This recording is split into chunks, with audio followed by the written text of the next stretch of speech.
Welcoming all passengers aboard, this is your host Darren. And Priscilla. Ada Sherilyn juga. Sebentar lagi kita akan memulai lepas landas karena ini adalah podcast dan kita bakalan on air. Jika ada yang kebelet buang air, dipersilakan untuk menggunakan toilet yang terletak di belakang kabin.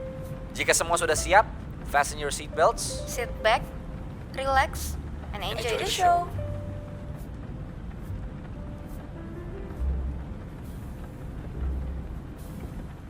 Hey guys, apa kabar? Right now you're listening to Pep Talks. Nah kan biasanya kalau gue podcast tuh gue bareng sama Priscil. Tapi Priscil ini lagi melakukan hal-hal yang wow, magnificent gitu ya. Jadi hari ini gue ditemenin sama Sherilyn. Is this your first time di podcast kita? Enggak kan? Enggak lah, ini Pernah udah banyak. Udah banyak, tapi dulu ya, tapi nggak apa-apa. Nah, what's funny about this podcast adalah kalau biasanya gue ngundang orang-orang yang mostly unrelated, ya kan? Waktu kita pernah ngundang Aisyah Feliz, kita pernah ngundang Banyak Kevin, ya kan? Jadi a lot of people we have invited dan ini tuh, dan most of these people gue nggak kenal sebelum ketemu profil mereka di Instagram atau di TikTok atau di YouTube gitu kan. Tapi our star for this episode adalah seseorang yang sebenarnya gue udah kenal dari dulu gitu. Nah gue nggak tahu if she still remembers me or not. Jadi gue waktu itu kan diajakin Darren podcast nih guys. Terus gue di chat share nanti hari Sabtu kan? Hari Sabtu. Ya kan? Yeah. Hari Sabtu podcast yuk. Terus gue nanya sama siapa? Ada keren pokoknya. Terus gue bilang ya sama siapa? Sama lulusan Harvard gitu. Gue langsung kayak oh my god, gue harus ikut. Iya tapi gini, what's mind blowing adalah karena dia seorang lulusan Harvard itu juga mind blowing. Iya, tapi itu. yang lebih mind blowing lagi adalah karena lulusan Harvard ini dulunya guru sekolah minggu gue. Gitu, oke? Jadi how is that not mind blowing ya? So let us welcome Ci Jane. Hi Ci. Hai Ci. Halo. Hi, how are you? Good. Kalian gimana? Sehat? We're Baik sehat dong, juga, baik puji banget Tuhan. hari ini ya. Aku Kita baru tuh- tes kita antigen tadi. Oh, Negatif iya, kok. Riri. Cici sekarang lagi di Indo atau di mana? Aku sekarang di Indonesia, di Jakarta. Oh lagi di Iya. Indo. Berarti dekat ya? Berarti lumayan dekat. Bisa Tadi tuh kita pokoknya Ci Jane udah join dari ke jam 4 terus kita kayak 30 menit tuh kita kayak banyak technical difficulties, tuker kiri, tuker kanan, tapi akhirnya kita udah ready to go ya kan. Yes. Tapi mungkin one question yang bisa ngebuka pembicaraan kita itu adalah the most generic question yang paling sering ditanyain sekarang, like how's life during COVID, Cici? Like has anything changed? Are there any new routines? Karena ini kan bahkan for the world banyak banget yang berubah kan. Jadi waktu COVID itu kan Februari 2020, aku lagi kuliah, terus mendadak dalam waktu seminggu seluruh kelas langsung jadi online, dan itu cukup menarik karena untuk ngajarin dosen-dosen yang umurnya udah di atas 70 untuk pakai Zoom, it's not the easiest. Cuman aku ngerasa komunitas di Harvard tuh resilient banget ya, dimana dalam waktu seminggu langsung asisten dosennya set up Zoom, terus semuanya langsung pindah ke Zoom, and it's actually pretty smooth transition. Really? Iya, jadi it's interesting sih, waktu aku lulus juga nggak ada wisuda yang proper, kita semuanya online. Agak sedih gitu lulus dari Harvard, tapi cuman dilihat slide terus kayak bilang iya dia udah lulus gitu. You know, but it's something, right? It's something. Jadi kalau bilang life change gak after COVID ya, change buat semua orang. Semuanya dari offline jadi online. Tapi ya kita berusaha aja lah untuk adjust, dan sekarang sejujurnya aku lebih suka WFH sih daripada WFO. Iya, karena kalau misalnya Gitu ada ya? meeting nih jam 7 pagi misalnya, yes it's that early, kadang-kadang kita bisa bangun jam 6.45 untuk siap-siap. Kalau sebelumnya kan meeting jam 7, wah mesti bangunnya jam 5 kali, apalagi rumah aku jauh sekali dari Jakarta gitu kan, belum lagi macetnya. Jadi I think so far it's been good for me, cuman ya like everyone juga nggak bisa travel, terus juga nggak bisa ketemu teman-teman. Ini aja aku hari ini tes antigen karena mau nginep bareng sama satu teman gitu. Wow. Iya, jadinya selalu ada cost-nya gitu, cost tambahannya mesti tes antigen dulu gitu kan. Bener banget. Iya. Other than that it's pretty fine sih. Trying to find some regularity, misalnya kayak sekarang jadi banyak jalan pagi sama Popo gitu. Tadinya kan sibuk nggak bisa gitu, tapi ya lebih banyak waktu sih sama keluarga, lebih banyak mencicipi masakan mami di rumah sebelumnya kan Wah. kayak gitu. Karena di rumah terus Masakan gitu. mami. Saya Iya loh, jadi iya. it's been pretty good. Udah aja sekarang. Tapi artinya kalau misalnya ya kan kita kalau kerja biasanya our runway adalah main sama temen segala macam kan. And karena COVID ini kan jadi susah. So where do you run away after work misalnya? Kan I think cukup padat schedule-nya kan, banyak melakukan ini itu. Like what do you do when you have the free time dalam COVID gini? Ya, jadi karena aku kerjanya sekarang consulting dan itu kelarnya juga bisa jam 9 malam, jadi langsung tidur. Wow. Dan karena WFH kebanyakan, kalau udah selesai kerja pengennya keluar jalan-jalan, maksudnya kayak bukan jalan-jalan ke mall tapi benar-benar jalan-jalan yang lihat alam, lari, naik sepeda. Kan jam 9 malam Ci berarti abis enggak kalau jam 9 malam sih udah enggak gitu kan. Kadang-kadang pagi kayak jam 6 gitu kan, misalnya jalan sama Popo. Kalau misalnya ada ya time sebentar gitu dari jam 5 sampai jam 6 bisa lihat sunset. Jadi lebih menghargai sih yang tadinya I take for granted, kurang lebih begitu. Oh, I see. Coba aku mau nanya dong Ci, berarti kan Cici kemarin itu online kan ya, semua kuliahnya online. Itu Cici adanya lagi di Amerika ya berarti? Harvard tuh di mana sih? Iya. Kayaknya di Pre-Games itu kayak dekat. Iya, di Boston. Itu berarti Cici lagi di Amerikanya ya? Oh tapi belum pas kuliah nggak ada Cici lagi di Indo atau gimana? Nggak, aku di Oh Amerika. berarti pure, oh my god, tapi sedih banget ya. Tapi emang Ci Jane itu kena COVID itu bener-bener di last semester, bentar lagi mau lulus. Oh last semester. Ya, kan? thankfully iya, karena aku kan masuknya 2018, COVID kan baru 2020 awal. Jadinya ya kurang lebih 2 bulan lah. Tapi gini loh, gue pasti bakal nanya nih tentang gimana caranya masuk Harvard segala macam ya. Tapi ada satu video yang kemarin gue lihat di YouTube dan gue lihat si Ci Jane ini di lapangannya Harvard tuh nari tarian tradisional Indonesia. Oh my god, serius? Iya kan? Ah, serius? Namanya tari jai, bener gak? Oh my gosh, iya. Ada, Itu ada di Itu YouTube. ditawarin apa Serius. gimana? Iya, it's on YouTube loh. Gue cari, Kamu kasih liat gue ya? gue baru lihat waktu itu kan. Jadi pas when I looked up Jane Cahyono tuh kan banyak tuh kayak empowering segala macam. Oh ada tari jai, terus gue lihat pakai sweat, bukan kayak pakai luaran gitu, terus joget-joget pakai masker. Itu keren banget loh. No, I mean maybe some people kayak lucu ngapain nih, tapi lu artinya nggak takut buat nunjukin keindonesiaan lu ya Ci ya? Iya, jadi itu ceritanya kan aku anak LPDP, itu beasiswa dari Kementerian Keuangan. Terus karena waktu itu aku nggak bisa terus jadwalnya, akhirnya aku dimasukin ke LPDP Angkatan Beasiswa Indonesia Timur. Jadi orang-orang yang ikut angkatan aku itu dari NTT, Maluku, Papua gitu, pokoknya semua anak-anak timur. Nah, Indonesia Timur kan kaya banget ya dari segi budaya gitu. Jadi banyak banget tuh aku belajar tarian-tarian. Nah, kebetulan pas Januari 2020, salah satu anak dari LPDP Beasiswa Indonesia Timur itu keterima nih di Boston University. Kita kan jadinya satu lokasi kan, aku di Harvard, dia di Boston University, but kita berdua di Boston. Akhirnya sebelum aku balik ke Indonesia, aku bilang ke dia, mau gak kita sama-sama nih tari jai. Tari jai itu tarian dari, aku tuh takut salah, kayaknya si NTT. Kayaknya si NTT gitu, tarian jai. Itu tarian jai, kebetulan tariannya cukup gampang gitu, cuman maju mundur gitu, bukan yang heboh pakai selendang, piring atau segala macam. Ya udah dibilang oke boleh. Udah akhirnya kita berdua di Harvard Yard. Jadi itu kalau nggak salah lokasinya ada di depan Widener Library. Widener Library itu the library of Harvard. Jadi Harvard undergrad, Harvard grad, itu semua ke situ. Terus kalau turis banyak sekali, biasa turis dari Cina datang selalu foto-foto pakai tongsis panjang di depan Widener Library.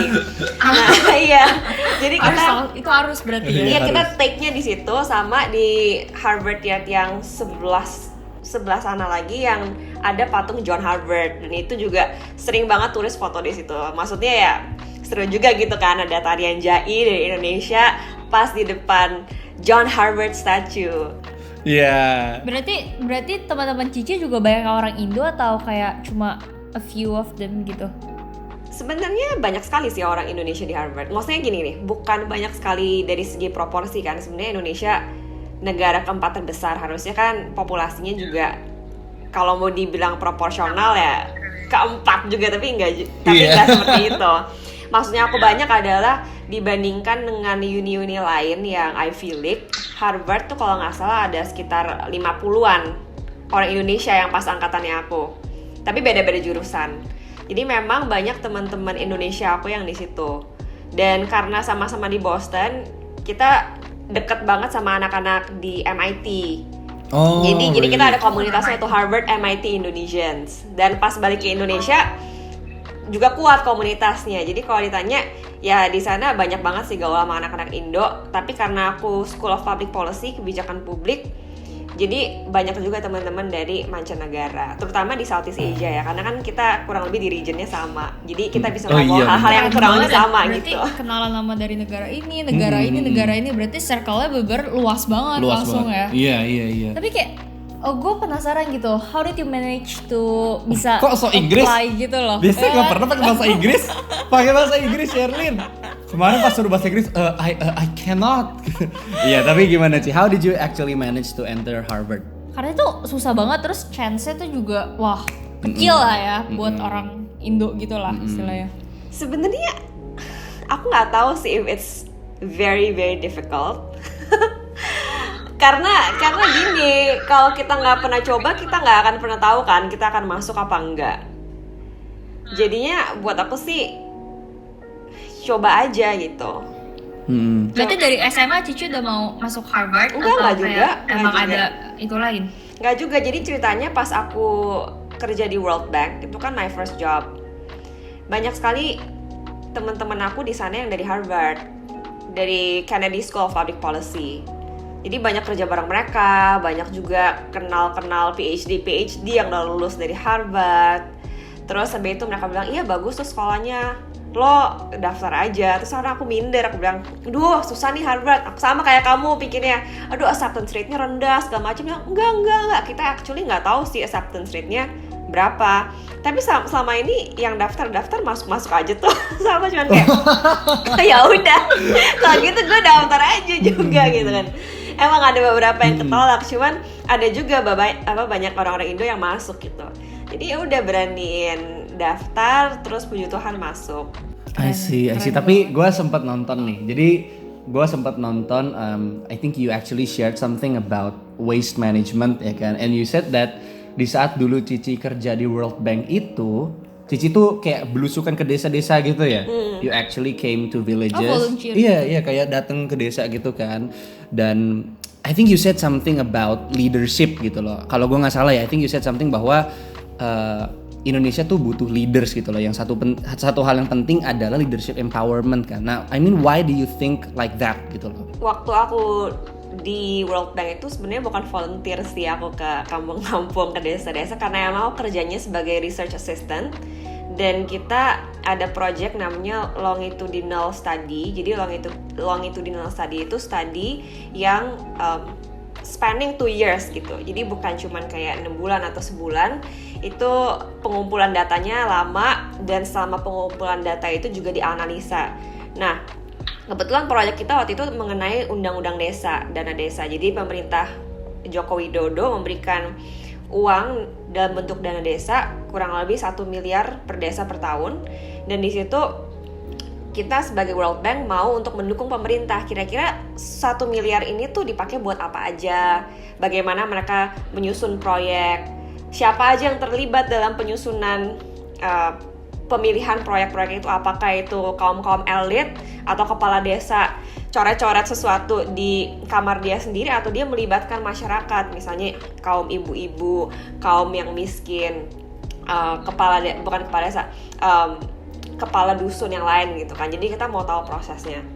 Dan di situ setelah aku interview banyak orang dari berbagai desa di seluruh Indonesia, aku sadar gitu satu hal yang kritikal, bahwa sebenarnya Indonesia ini tuh kaya banget gitu ya dari segi sumber daya alamnya. Maksudnya nggak usah ngomongin, kita juga tahu banget gitu kan. Iya. Sumber daya alam, terus dari sumber daya manusia tuh Indonesia pinter-pinter banget orangnya. Ya sayangnya kan kadang-kadang kita sebagai orang Indonesia juga malu ya. Okay, I'm actually making a generalization. Cuman orang-orang Indonesia aku ketemuin di luar negeri, kadang-kadang tuh mereka malu menjadi orang Indonesia karena orang Indonesia tuh punya stigma malas, terus kurang pinter gitu. Tapi enggak, pas aku ke desa-desa, orang-orangnya tuh mau maju gitu, mikirnya mau maju. Tapi terkadang mereka nggak ada opportunity aja, misalnya seperti itu.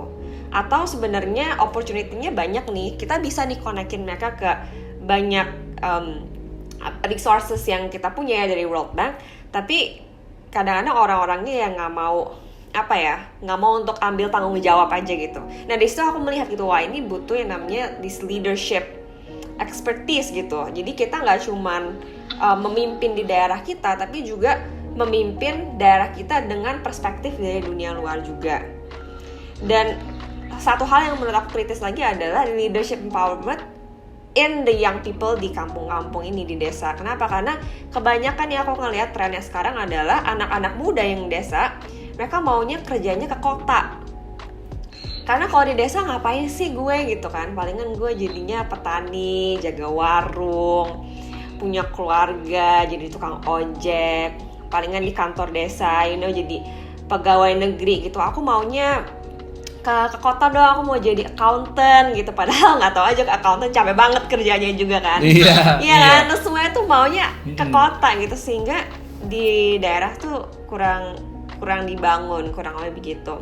Jadi aku pikir ya, I think what they need itu leadership empowerment in terms of mereka punya hati buat daerah mereka mau mengembangkannya, dan nggak mengembangkan hanya dengan apa yang mereka pikir benar, tapi benar-benar connect sama ya kota-kota besar yang lain, best practice di desa-desa yang udah mengimplementasikan dana desanya dengan baik, terus connect misalnya dengan, kalau bisa ya dengan dunia internasional juga kan, orang-orang dari luar negeri itu sebenarnya tertarik banget gitu dengan village development di Indonesia. Jadi itu sih, I'm only scratching the surface, but in general aku ngeliat ada potential gitu untuk kesana. Wow, gila, sebenarnya artinya what actually hinders people from Indonesia untuk maju adalah rasa malu itu and the lack of opportunity gitu ya. Tapi gimana ya, kalau bilang malu, nggak juga sih, orang Indonesia nggak malu. Karena waktu aku misalnya tanya, ada pertanyaan, banyak sekali yang mau nanya. Kadang-kadang apa ya pemikirannya di situ-situ aja gitu, karena belum keluar. Makanya aku juga agak bingung nih, am I limiting them to opportunities by saying that udah lu di desa aja? Enggak juga, ya kan? Karena aku mau mereka ke desa, cuman sayangnya kalau mereka udah ke kota, mereka biasanya nggak mau balik lagi gitu ke desa. Jadi that's like a dilemma yang aku sedang pikirkan juga. Nah menariknya nih, ternyata pas COVID-19 terjadi kan banyak orang di kota yang kehilangan pekerjaan. Sedangkan di kota besar kayak Jakarta, mayoritas sebenarnya dari daerah yang semuanya ke Jakarta mencari kerja. Nah, gara-gara COVID, kehilangan pekerjaan, akhirnya pada balik ke daerah mereka masing-masing. Anak-anak mudanya juga. Sehingga yang menariknya adalah sektor pertanian di Indonesia itu diproyeksikan akan naik banget. Karena orang-orang yang tadi nggak ada pekerjaan nih di kota, balik lagi ke kampungnya, akhirnya nerusin. Kayak gue mau menjadi di sawah, terus kayak di farmnya misalnya punya peternakan segala macam gitu kan. Sehingga itu naik. Terus misalnya setelah COVID selesai, diperkirakan bahwa sektor pertanian itu nggak akan turun juga. Kenapa? Karena nggak 100% orang yang tadinya di kota balik lagi ke kampung itu akan balik lagi ke kota. Ngerti gak? So it's kind of like retaining anak-anak muda yang sekarang mungkin pikirannya udah lebih tech minded untuk membangun desanya. Terus I was like, as bad as COVID is, there is that positive externality gitu loh. Which is very interesting. Kemarin pas gua nonton videonya Cijane juga sempat ngomong that hidup tuh singkat banget kan. Lo nggak tahu kapan lo mau mati gitu loh. Jadi dengan waktu yang singkat ini gue pengen bisa make the world a better place gitu. You actually said that gitu. Dan when you said that, di otak gue kayak okay, tapi some people would look at it as karena hidup ini singkat, gue malah pengen melakukan yang terbaik untuk diri gue pengen kaya, gue pengen misalnya bisa dapat rumah bagus, gue pengen punya karir yang bagus, resume yang bagus. Nah, tapi you sebagai seorang Jane Cahyono, you actually chose to give your life untuk bisa make the world a better place. I mean, why? Ih, gue merinding. This is a genuine question ya. Like, why Oh, do you shoot. like why do you care so much gitu loh? Apa ya? Justru aku nggak ngerti sama orang-orang yang bilang bahwa karena hidup ini singkat, gue mau bersenang-senang. Karena buat aku, definisi bersenang-senang aku adalah untuk melihat orang lain senang. Oh my god, I'm gonna cry. Karena bayangin kalau kamu hidup ya buat diri kamu sendiri, itu tuh depressing sih. Bahkan kayaknya ada studinya gitu yang bilang bahwa saat seorang itu cuman pikirin tentang kehidupannya dia sendiri, dia akan jadi desperate. Kenapa? Karena kita ini sebenarnya diciptakan buat sesuatu hal yang lebih dari diri kita sendiri. Jadi saat itu nggak di-meet, happiness kita tuh nggak akan pernah full. Nah, kita nih sebagai orang yang percaya Tuhan, that bigger thing outside of ourselves tuh adalah Kristus gitu kan. Sehingga saat kita hidup buat diri sendiri, ya kita nggak akan pernah fulfilled. Kita hidup buat orang lain aja nih, itu juga nggak akan fulfilled. Tapi saat kita hidup bagi Kristus, yaitu like the bigger thing lagi lah, kita akan fulfilled. Kenapa? Karena sebenarnya Tuhan menciptakan kita supaya kita bisa menyenangkan Dia kan. Saat itu nggak connect gitu, maka yes, we might be temporarily happy, but we will not be eternally happy. Aku sebenarnya juga banyak berpikir sih soal hal ini. Mungkin minggu lalu pada tahu kan Raditya Oloan meninggal gitu kan. Iya.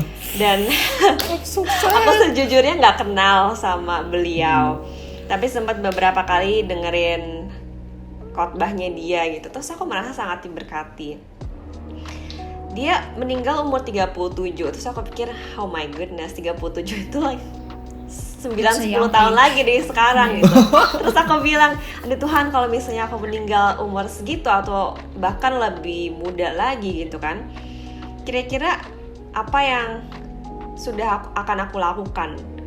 Jadi itu membuat aku lebih mindful lagi sih saat aku misalnya pengen main Instagram 1 jam, pikir gitu kan, aduh, this is not probably the best use of my time gitu.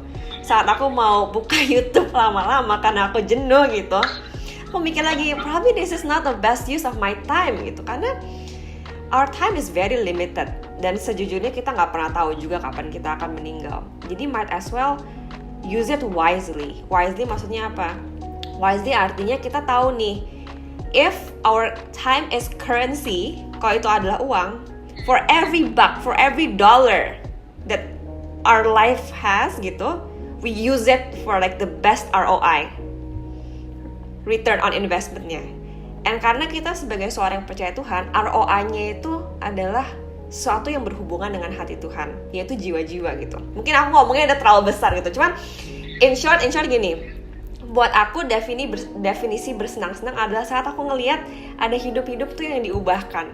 Dan dalam konteks aku ngomong sebagai seorang public policy practitioner, itu artinya orang-orang yang tadinya hidupnya mungkin kurang makmur gitu, atau mereka nggak punya akses kesehatan, sekarang mereka jadi punya akses kesehatan.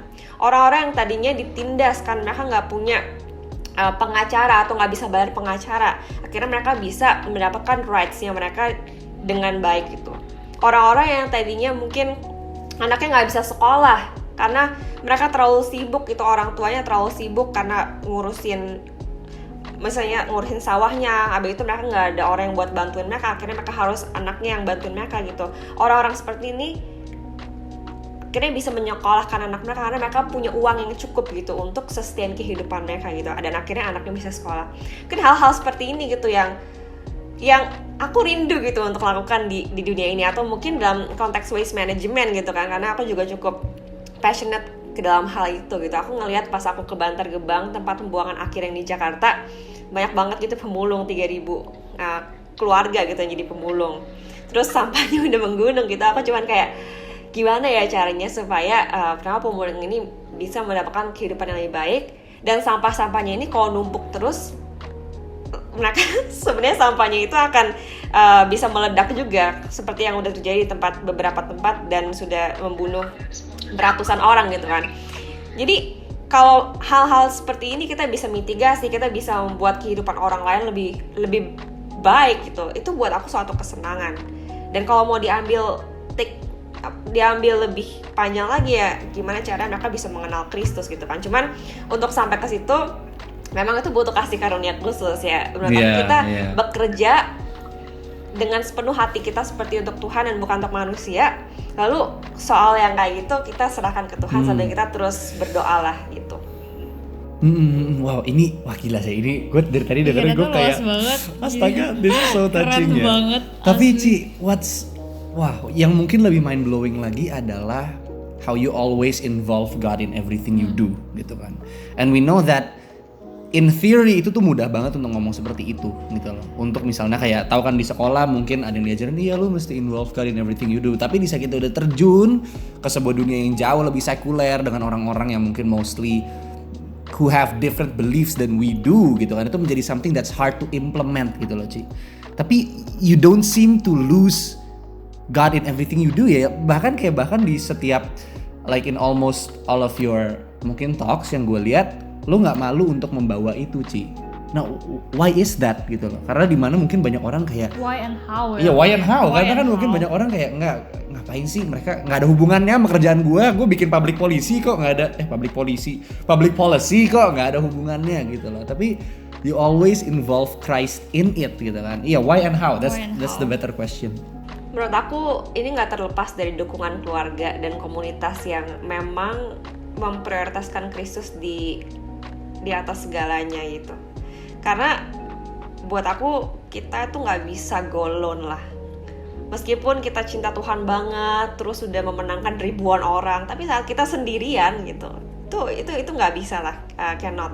Makanya pas aku di Boston, awalnya aku di Harvard, hal pertama yang aku lakukan adalah cari gereja gitu. Dan kebetulan waktu semester 1 ada beberapa gereja yang aku kunjungin. Terus akhirnya aku ketemu gitu sama satu gereja namanya Boston City Blessing Church, mayoritas orang Indonesia. Dan di situ aku menemukan komunitas yang solid gitu. Dan teman-teman aku yang ada di situ juga yang dari Harvard actually nggak ada. Tapi dari MIT ada beberapa gitu. Jadi we struggle in the same kayak struggle bareng gitu, karena pelajarannya susah, komunitasnya juga sangat sekuler gitu kan. Pemikiran-pemikiran baru yang masuk itu sangat bisa gitu mempengaruhi aku. Bahkan sebenarnya to be honest, waktu semester 3 dan 4 gitu kan, tahun kedua aku tuh goyah banget imannya gitu. Aku mulai bertanya-tanya apakah Tuhan itu benar. Apakah yang aku percaya selama ini itu benar-benar sesuatu yang aku bisa pertanggungjawabkan kepada teman-teman aku. Aku mulai mempertanyakan value-value yang aku pegang gitu. Dan di situ aku merasa peran komunitas aku itu sangat kuat. Jadi aku cerita ke my papi aku cerita ke komunitas gerejanya aku, tapi juga aku cerita ke komunitas Christian Fellowship di Harvard. Jadi ada kayak persekutuan Kristen gitu di Harvard University, dan karena kita di sini bareng-bareng gitu kan mengalami badai bareng-bareng, aku cerita nih kayaknya gue mulai mempertanyakan gitu kan kebenaran ini. Wah, mereka langsung bisa dibilang mereka langsung membanjiri aku dengan kasih, penerimaan, tapi juga fakta-fakta gitu, hard facts that makes me believe what I believe itu. That makes me strong gitu in my faith. Dan hal itu aku gak bisa dapatkan kalau aku pasif dan aku bilang ke diri aku, oh gue bisa lah sendiri gitu. I will always involve Christ. I can do it alone. No, that is not possible. Butuh banget sama yang namanya komunitas yang support kamu. Tapi kalau misalnya ngomongin soal komunitas-komunitas gitu ya Ci, aku mau nanya dong, kalau misalnya di Harvard gitu mereka tuh ada kayak community yang kayak organization-nya gitu gak sih? Atau Cici ikut apa gitu? Maksudnya kayak organisasi macem-macem gitu? Iya. Misalnya yang kayak ngurusin event gitu-gitu ada. Oh, itu kalau misalnya di sana berarti banyak banget dong Ci. Berarti setiap jurusan ada atau kayak emang dari satu Harvard kayak itu aja? Banyak sih, ada yang per jurusan, ada yang Harvard University wide. Nah kalau yang Christian Fellowship yang aku bilang itu Harvard University wide. Tapi kan juga ada misalnya yang Southeast Asia Club, terus misalnya Women in Public Policy, terus misalnya Environmental Groups gitu juga ada. Jadi apa ya, you basically get everything lah yang you want dari klubnya. Kalau kamu ngerasa kayaknya gue butuh nih bikin klub pep talk podcast gitu kan, itu bisa. Kamu bikin aja sendiri. Ntar kamu bikin proposal, mereka kasih kamu uang gitu untuk kamu bisa bikin event-event. As long as kamu bisa membuktikan bahwa klubnya kamu ini dapat digunakan oleh semua orang untuk kepentingan semua orang. Gitu. Wow banget. Pas aku tadi denger Cici yang kayak ngomong I involve God in everything I do, terus gue kayak disadarin gitu, kayak bener sih, mau lu sehebat apapun, maksudnya kayak Cici udah bisa lulus Harvard, terus kayak ya berarti pinter banget dong ya, terus kayak you got everything lah ya istilahnya, tapi you still involves God, itu kayak jangan salah loh, aku lulusan Harvard juga aku banyak ditolak sama perusahaan. Oh iya. Masih ada yang begitu sih. It's not that easy to find a job. Gila. Wow, ternyata realita banget. Tapi lihat, baru podcast 34 detik udah ada yang hidupnya diubahkan. Yeay. Tapi gini Ci. What I don't understand is, jujur gue juga mungkin punya kerinduan, and I think teman-teman kita ada audience nih. Ada Jonathan, hai Jonathan. Pasti kita punya kerinduan juga untuk let's say bisa membuat to make Indonesia a better place gitu kan, because ini tempat kita dilahirkan di sini, sekolah di sini, makan di sini segala macam kan. Tapi banyak juga teman-teman gue yang mungkin ngomong, iya I wanna change Indonesia gitu loh. Tapi di saat mereka mendapat kesempatan untuk keluar negeri, mereka merasa luar negeri itu lebih baik dan mereka nggak pulang ke sini. Banyak Dan banget. maybe mungkin secara data memang luar negeri itu lebih bagus dalam banyak aspek. Misalnya ya let's not misalnya dari segi teknologi, let's say maybe Japan is better gitu kan. Dari segi kebersihan, let's say Singapore is better gitu kan. Tapi Cijen actually chose to come back to Indo untuk ngelanjutin karirnya di Indo, to bring everything you actually learn from Harvard back to Indo. Nah, kenapa Cici mau lakuin itu, Ci? Karena it's maybe dikit banget yang kayak rasanya iya, yang kan? kayak bakal kayak gitu. Bahkan mereka yang kayak udah lulusan Harvard ya udah mending gue lanjutin aja di sini. betul, mending lanjutin di sini, orang udah ada di sini juga. Tapi ya why do you come home dan mencoba buat membantu orang-orang yang sejujurnya mungkin secara data cukup tertinggal ini gitu loh. Gila. Oh my Gak God. tau ya, kayaknya teman-teman gue pada balik Indo semua, atau mungkin gue bias kali ya. Really? There's no, apa ada reason nggak kayak misalnya kayak, woi gue pengen Banyak ini, kok yang gitu. balik ke Indonesia gitu, yang pengen negara kita berkembang, karena kita ngelihat ya keluarga kan memang masih di Indonesia gitu kan. Dan walaupun di negara lain misalnya di Amerika emang lebih maju gitu, cuman apa ya, there's nothing to do gitu. Maksudnya kalau balik Indonesia kita ngelakuin sedikit, impactnya langsung gede gitu loh. Tapi kalau di Amerika karena semuanya udah settle, jadi kamu ngelakuin sedikit juga kayaknya insignifikan karena semuanya udah oke-oke aja. Jadi yang kamu dapatkan adalah hidup nyaman aja. Tapi yang tadi kayak aku bilang, saat kamu udah hidup nyaman, ya udah nyaman-nyaman terus, akhirnya kamu ngerasa hidup kamu tuh nggak impactful. Ya buat apa gue hidup kalau gue cuma hidup nyaman-nyaman aja gitu kan. Sehingga banyak tuh teman-teman aku yang udah cukup lama di sana, akhirnya mereka mau balik ke Indonesia, dan alasannya kan mereka bosen di sana ya. There's nothing to do. Gue udah dapet job yang oke, gue udah hidup gue settle, tapi what is more to life? Akhirnya mereka balik ke Indonesia. Dan memang di Indonesia challenge-nya cukup banyak, tapi kita ngerasa bahwa hidup kita tuh jadi berarti gitu lah. Yang tadi aku bilang, saat kita ngeliat orang lain seneng gitu, saat kita ngeliat dari hasil kerja keras kita ternyata membuahkan hasil yang manis, dan hasil manis itu bukan cuma buat gua untuk memperkaya gua, tapi buat bikin suatu dampak yang positif gitu buat orang lain. Di situ tuh terletak kebahagiaannya kita gitu. Jadi kalau untuk ngejawab pertanyaan kamu, aku juga mencari itu gitu, untuk ya yang aku udah pelajari di Harvard gitu kan, kira-kira bisa gak ya gue coba lah gitu di Indonesia. Dan untuk practical reasons juga karena gue anak LPDP kan, jadi emang kita harus balik ke Indonesia. Oh iya bener, gue lupa.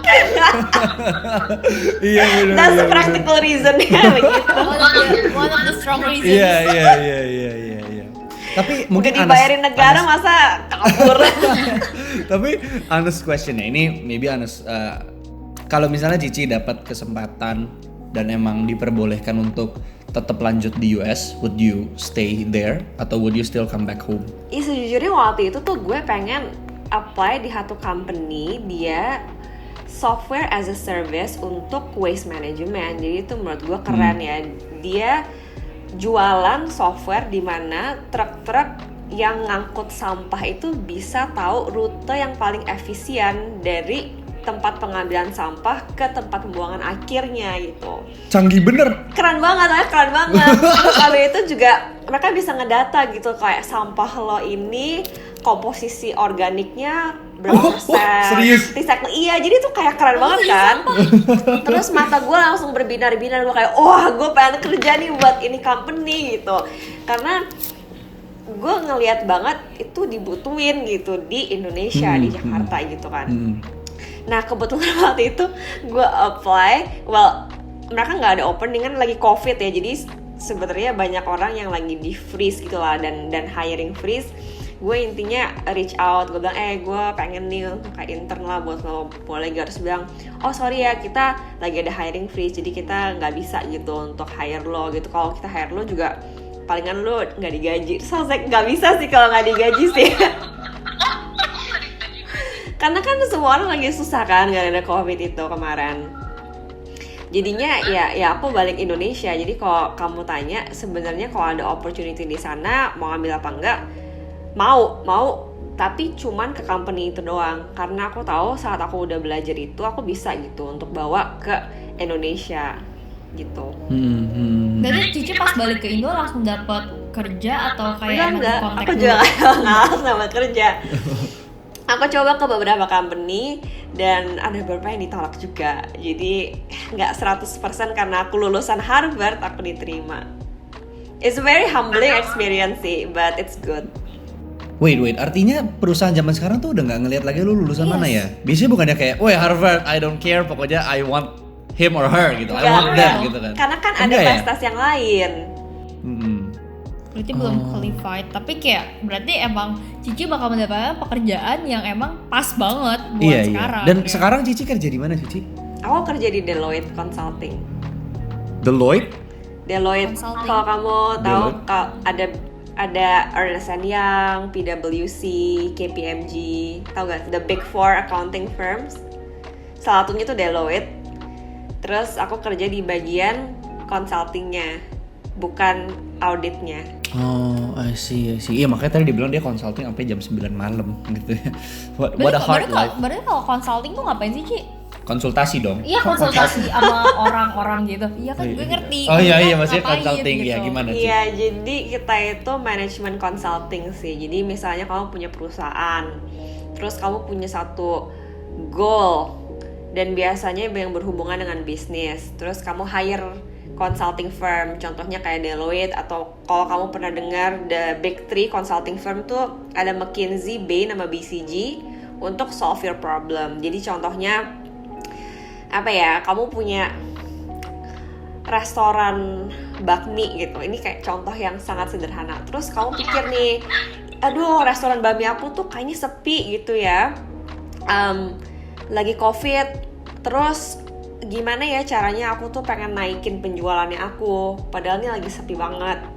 Yaudah kamu sewa konsultan, biasa bisnis konsultan. Terus bisnis konsultan itu bakal kasih kamu nasihat-nasihat. Misalnya contohnya, iya kamu mesti masukin toko kamu online, karena kita ngelihat dari data bahwa online sales itu bisa menjangkau 50% orang yang lebih banyak daripada kalau misalnya kamu enggak. Terus apalagi, bakminya kamu itu mesti kamu paketin. Jadi contohnya jangan cuma jual bakmi doang, misalnya kamu jual bakmi sama es teh sama bakso gitu, jadi kamu paketin jadi satu sehingga orang udah langsung beli sekaligus. Terus ingat harus ada promo-promonya pas jam-jam tertentu. Kita udah riset dengan datanya bahwa misalnya jam 5 gitu orang-orang tuh sering banget pesan bakso gitu, cuman mereka maunya tuh bakmi sama bakso bukan bakmi doang gitu, jadi kamu bisa naikin penjualan bakmi kamu. Terus ini apalagi, oh tapi lokasinya justru jangan di sini, kamu mesti lokasinya di mana gitu. Jadi business consultant ini yang akan memberikan nasihat-nasihat seperti itu supaya kamu bisa reach the goal yang kamu mau. I see. Kurang lebih gitu. Oh. It's very cool sebenarnya ya.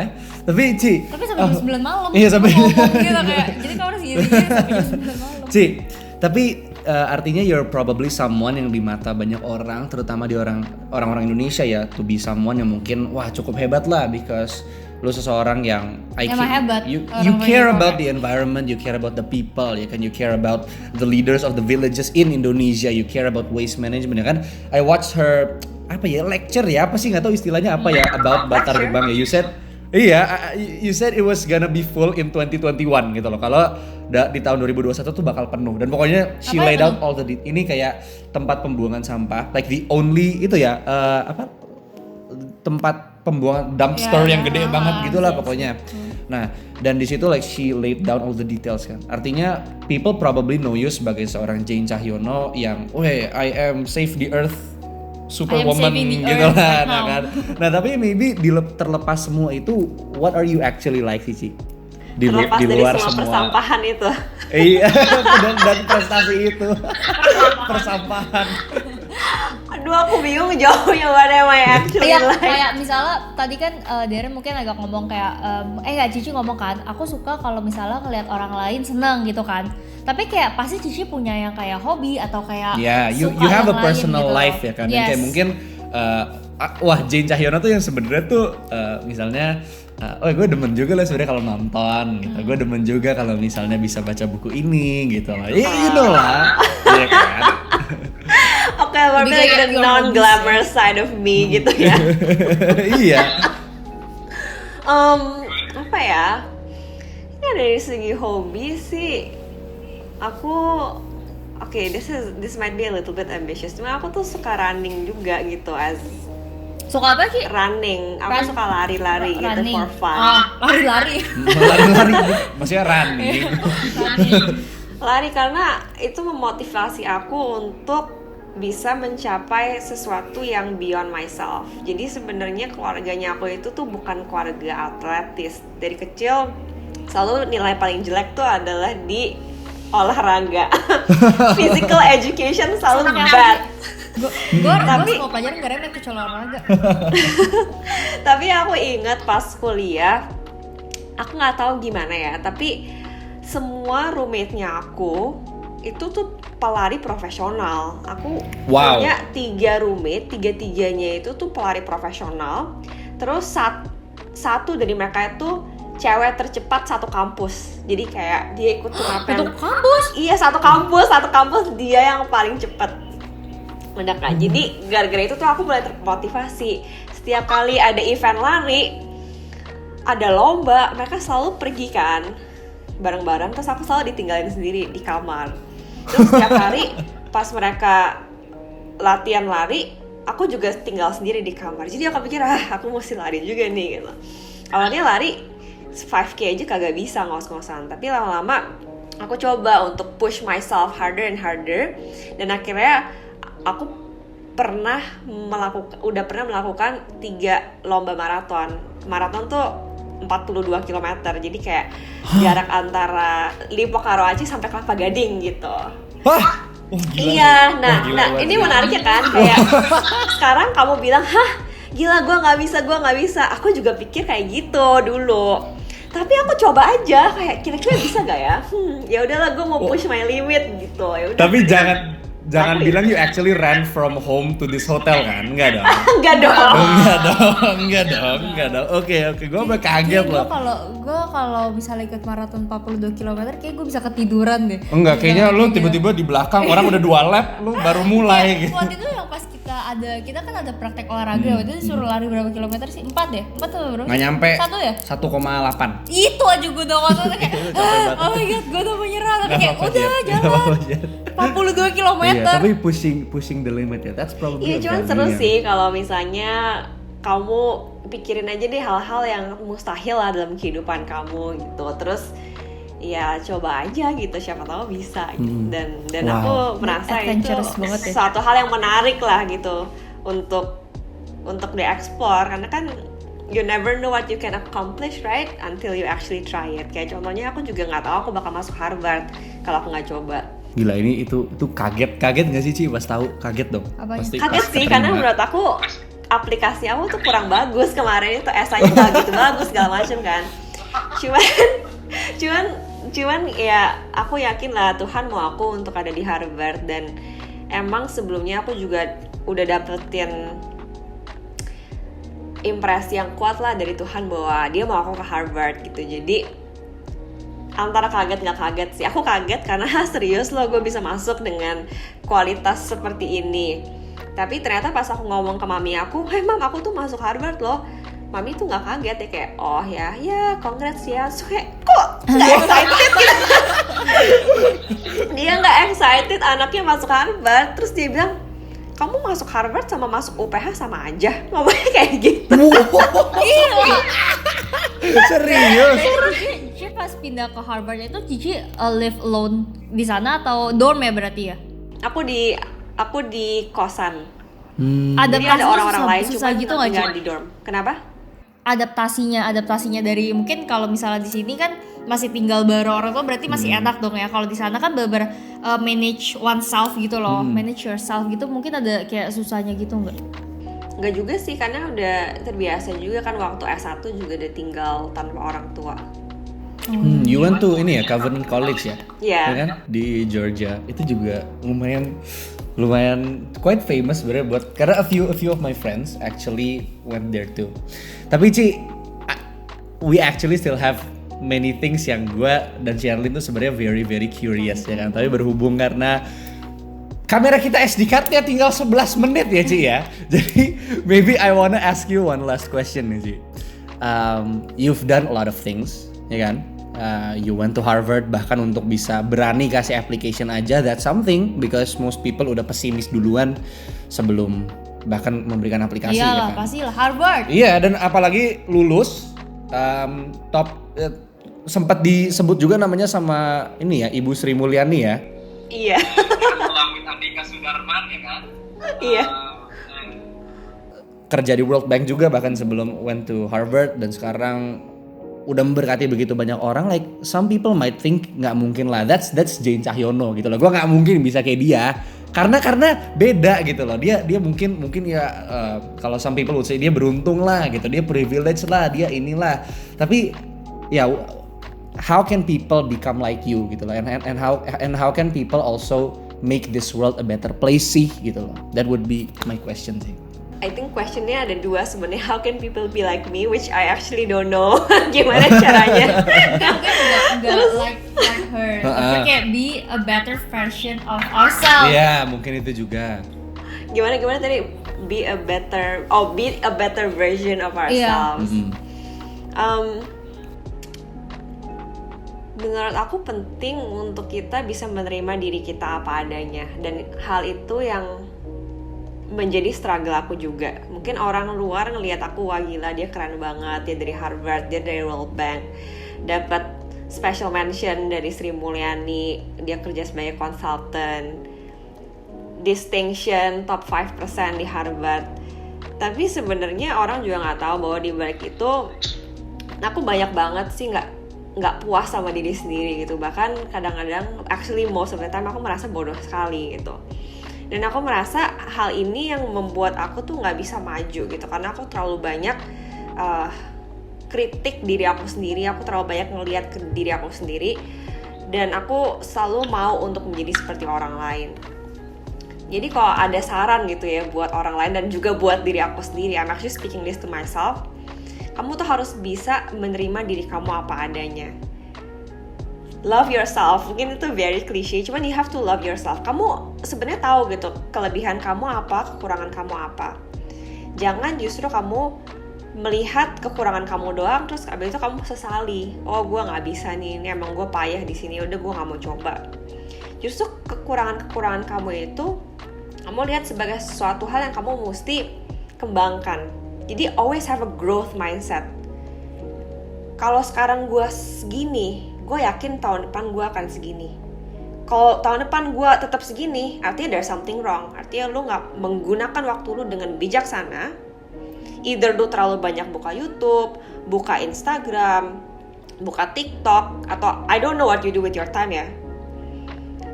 Atau lu emang gak ngelakuin apa-apa gitu with your time sehingga lu tetap stagnan. Karena gue yakin gitu kan, kalau kita menggunakan waktu kita dengan bijak maka kita akan grow. Jadi to summarize, pertama lu mesti mencintai diri lu sendiri. Artinya apa? Lu tahu nih kekurangan lu apa, kelebihan lu apa, lu terima. Kasih ruang salah buat diri lu. Tapi jangan menjadi seorang yang puas dengan kondisi itu. Lu lihat nih, oh ini kekurangan gue, oke. Dan ini yang gue bisa lakukan sekarang, yang menurut gue bisa membuat diri gue yang sekarang akan menjadi lebih maju. Dan lo lakuin itu dengan cara menggunakan waktu lo dengan sangat bijaksana untuk bisa grow yourself. Saat lo udah ngelakuin dua hal itu, menurut gue itu bisa menjadi seorang yang lebih baik ke depannya. Be it a better version of yourself or even yourself itu jadi refine gitu, nggak lagi menjadi seorang kamu yang lama, tapi menjadi seorang kamu tuh yang saat orang ketemu kamu selalu lagi mereka bilang, oh lu beda ya, lu berubah gitu. Gue ngelihat ada improvement dalam kehidupan kamu. Dan yang ketiga menurut aku yang terpenting dari semuanya adalah yang tadi sempet ngomongin juga sama Sherlyn gitu, untuk selalu melibatkan Tuhan gitu dalam kehidupan kamu dengan cara kamu selalu tanya Tuhan, kira-kira Tuhan ini berkenan gak ya di hadapan Engkau. Kalau misalnya kamu gak ada jawabannya juga gak apa-apa. Yang penting kamu punya hati tuh yang selalu mau menyenangkan Tuhan lewat kehidupan kamu. Anyway, itu summarize. Yang pertama, cintai diri kamu sendiri. Kamu terima diri kamu apa adanya. Terus yang kedua, kamu gunakan waktu kamu dengan sebaik-baiknya supaya kamu bisa bertumbuh menjadi seorang yang lebih baik. Dan yang ketiga, yang paling penting adalah kamu libatin Tuhan dalam setiap keputusan yang kamu ambil. Bukan berarti kamu tanya Tuhan, mendingan aku ambil pekerjaan A atau pekerjaan B ya. Bukan gitu juga. Aku yakin seringkali tuh Tuhan gak bilang kamu A, kamu B, enggak. Karena kita bukan robot kan. Tuhan memberikan kita kesempatan untuk memilih. Yang aku maksudkan di sini adalah kita melibatkan Tuhan dengan cara kita mau mempersembahkan yang terbaik buat Tuhan. Mau itu A, mau itu B, doesn't matter.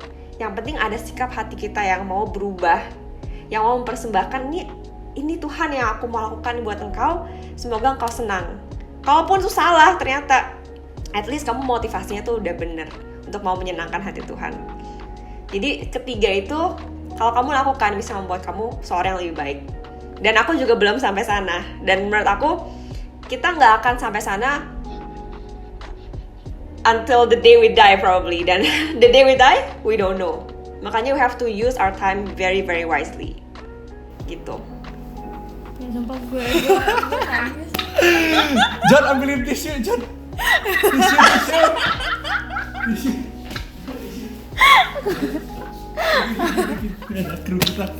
Ini long banget sih. Oh my goodness. Keren banget. Oh Asli, my god. ini yang mungkin gue suka dari podcast adalah you actually get to ask people to teach you about apa yang sebenarnya mungkin mereka perlu dalam kehidupan mereka gitu loh, dan menjadi and it becomes something yang sama-sama mind blowing juga buat kita. Jadi gimana rasanya nangis pertama kali di podcast? Gila, gue kayak podcast, gue radio udah berkali-kali kan. Gue tuh kayak ngakak-ngakak, ini berkali gue podcast, sebenernya gak ada tema sedih tapi kita gue nangis. Wah, I see. Gila keren banget, parah sih. I'm a big fan of you. Aduh, jangan. Cijen ya. I'm so insecure now. Masih banyak banget yang tadi gue bilang, masih banyak banget yang kita pengen omongin. Kayak kemarin tuh pas gue nonton video-video Cici juga sempet ngomong kayak iya gue tuh sebenarnya nggak suka dengan publicity gitu loh. Jadi kayak I prefer people untuk mungkin nggak tahu, and I think that's sebuah sikap humility, humble tuh yang humble banget gitu loh Ci. Tapi thank you so much for being here, thank you so much untuk meluangkan 1 jam dari hotel ya kan, dan bahkan nggak tahu kalau hari ini kita pakai video ya. Tadi dia ngecek kayak ini pakai video. Tadi pakai baju Tinder. Udah diranjang. It's okay. Tapi thank you so much. Thank you, Ci. If you guys guys like what you see, make sure to follow our Instagram @peptalksid. Kalian juga bisa lihat YouTube dan YouTube dan Spotify kita Pep Talks. under the name Pep Talks juga. Dan kalian juga bisa follow Instagramnya Ci Jane. Di mana Ci? Habis itu langsung di follow sama Sherlyn. Oke, @Jane Cahyono, that's Jane tapi Cahyononya TJ ya. TJAHJONO. Jane Cahyono. Oke, so thank you so much for watching this episode. Sekali lagi nama gue Darren Christopher, Gue Sherlyn. and we'll see you in the next episode of Pep Talks. Bye. Bye.